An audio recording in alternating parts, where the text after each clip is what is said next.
Shalom shalom, amahoro y'uhoraho yongere kuba hejuru y'ubuzima bwawe. Reka uyu munsi wongere ushimira Imana yongeye kuguhereza ingabire ubuzima kuri uyu munsi. Hanyuma dufatanyirize hamwe, dufate umwanya wo gusenga mu gushimira Imana. Hambavu yo gusenga dushimira Imana, ndagomba nawe ndagusengere kugira ngo Imana ikubohore mu bihe bitandukanye by'amageragezwa cyangwa se by'ibibazo wowe uri kuracamwo n'ingwara. Wizere, ngiye guhamagara ubushobozi bw'Imana, kandi ndizera ko ubushobozi bw'Imana ngiye guhamagara uza kwiyerekana ku buzima bwawe ku rugero rudasanzwe. Fata aho ugwaye, hanyuma ndagusengere duhamagara Imana. Mana, mu izina rya Yesu Kristo, uri Imana ikomeye, uri Imana ihambaye, uri Imana kwizegwa, uri Imana kwizigirwa, uri Imana imbabazi, uri Imana ubushobozi, uri Imana igira neza, uri Imana ikiza, uri Imana itabara, wera wisaka ibyiza n'imbabazi, kandi ubera hose icarimwe. Ndasengeye uyu mwene data ariko aranyumviriza kuri uyu mwanya. Ndahamagaye ubushobozi bwawe, ndahamagaye imbabazi zawe, ndahamagaye ubasha bwawe. Mbanje kugushimira ko wamurinze ukamuzigama mu bihe bitandukanye. None ndamusengeye, ndamusabiye imbabazi n'ubushobozi n'ububasha bwawe ngo bwongere kuba hejuru yiwe. Ndategetse impwemu z'abadayimoni, ndafatamira impwemu z'ikuzimu, ndafatamira imigabo n'imigambi y'abapfumu n'abarozi n'abakonikoni. Ndimuye ubushobozi bwo mwijima mu isi na Yesu. Ndamusengeye uyu muntu yaragwaye, ndamusengeye ubushobozi bw'Imana bumukize, ndamusengeye yakira ubutabazi bw'Imana, ndamusengeye yakira ubufasha bw'Imana, ndamusengeye yakira ubuntu bw'Imana mu izina rya Yesu, mu izina rya Yesu, mu izina rya Yesu, mu izina rya Yesu, mu izina rya Yesu, mu izina rya Yesu, mu izina rya Yesu, mu izina rya Yesu, mu izina rya Yesu, mu izina rya Yesu, mu izina rya Yesu, mu izina rya Yesu, mu izina rya Yesu, mu izina rya Yesu. Yakire kubohoka, yakire kubohoka, yakire kubohoka, yakire kubohoka, yakire kubohoka, abohoke mu izina rya Yesu. Ikintu cyose gifasha ubuzima bwiwe, ingwara yose mu buhishije amahoro, igitero cyaco cyose gifasha ubuzima bwiwe, turagifatamira mu izina rya Yesu, turagifatamira mu izina rya Yesu. Turategeka ubushobozi bw'ingwara, turahagarika ubushobozi bw'ingwara, turahagarika ubushobozi bw'ingwara, turahagarika ubushobozi bw'ingwara,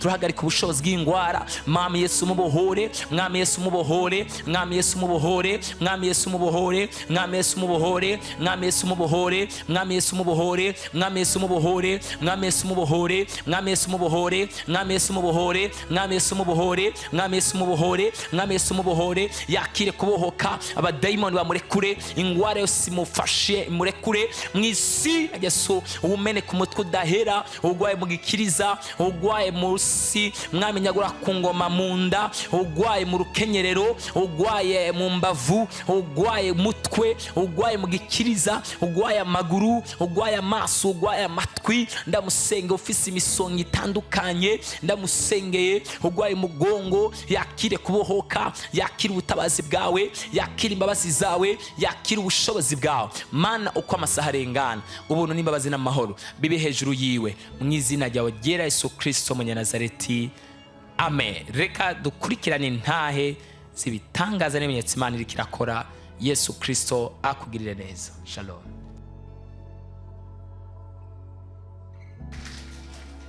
Yesu ashimwe cyane. Amen. Nanje sintaye ndenda, ariko muri make ngashimira Imana. Magaza no shimira Imana ku bitangaza iriko inkorera. Novuga ati umwaka urangiye, n'umwaka ntogira uko ndawita w'ibyishimo, ariko imbere ya byose mbanje gushimira Imana yo mu ijuru yavyemeye.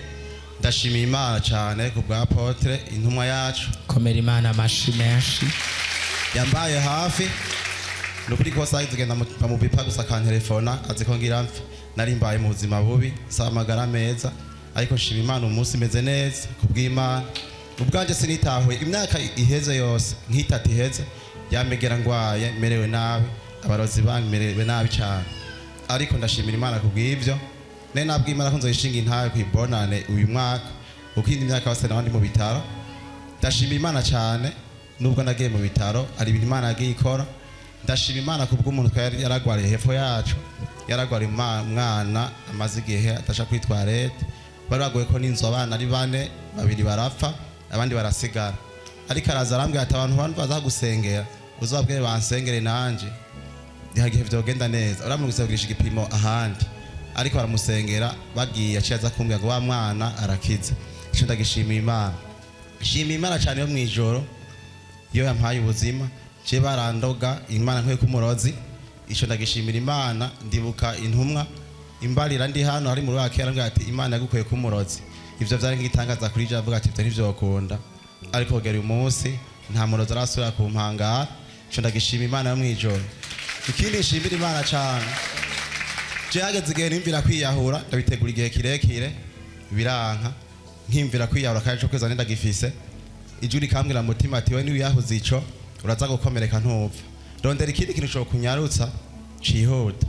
Ijoro twindarigenda igihe kirekire, ndaza ku mukozi w'Imana avuga ati je ndafise ijwi mutima rimbwira kwiyahura, arambwira ati abona abarozi, aransengera.